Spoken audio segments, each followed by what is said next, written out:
লক্ষ্মীপুরে বৈষম্য বিরোধী আন্দোলনে হামলা ও শিক্ষার্থী হত্যা মামলায় নুরুল করিম নামে এক আওয়ামী লীগ নেতাকে গ্রেফতার করেছে জেলা গোয়েন্দা পুলিশ। তিনি কমলনগর উপজেলার চর লরেন্স ইউনিয়ন আওয়ামী লীগের সাবেক সভাপতি। শনিবার রাতে কমলনগর চর লরেন্স গ্রামের বাড়ি থেকে তাকে আটক করা হয়। এ ঘটনায় রোববার দুপুরে কমলনগর উপজেলার তোরাবগঞ্জ এলাকায় আনন্দ মিছিল ও মিষ্টি বিতরণ করেছে স্থানীয় 10 থেকে 15 ব্যক্তি। জানা যায়, মিছিল শেষে সাবেক ইউপি সদস্য নুরুল করিম, প্রবাসী মুস্তাফিজ হাওলাদার, ইসমাইল হোসেন, ব্যবসায়ী আব্দুল মান্নান, রোকন উদ্দিন, সেলুন দোকানি আরিফ হোসেন বক্তব্য রাখেন। তারা নুরুল করিমের বিরুদ্ধে বিভিন্ন প্রতারণা, দখল সহ হয়রানির অভিযোগ করেন।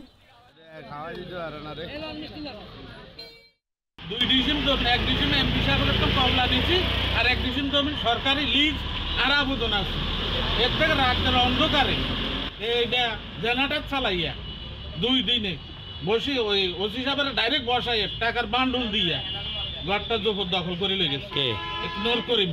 টলি করিম আমি লীগের আমলে নুরুল করিম দেখা গেছে, এই যে টলি করিমে আমার জায়গাটা দেখা গেছে জবরদখল করে নিয়ে গেছে। রাত্রের বেলা পিছনে দিয়ে একটা জেনারেটর চালাইয়া রাইখা পিছন দিয়ে সব বাইঙ্গা আমার সব কিছু নিয়ে চলে গেছে। আমি এটা নিয়ে কোর্টে মামলা দিচ্ছি, মামলা চলমান আছে। আমার ভাই বলছে আমি আজ 3 মাসে দেশে আসছি, আবার কাম দেন আমরা এই কথা কইলে আবার কাম দিয়ে এবং এগুলো এখানে আবার যদি এগুলো কথা দিয়েছে আবার মারে ধরে এবং খানাও দেন। এরা এলাকাত মানুষের উপর টর্চারিং করছে, বিদেশ মানুষের মারা ধরে। সৌদি আরব যাইও সেখানেও প্রায় 20 বছর আসছিলাম। এর মাঝে দিয়ে শুনতে পাচ্ছি না গিয়ে করি বিভিন্ন লোকের তো টাকা পয়সা নিয়ে মানুষের বিদেশ নেয়, মানুষের আকামা দেয় না।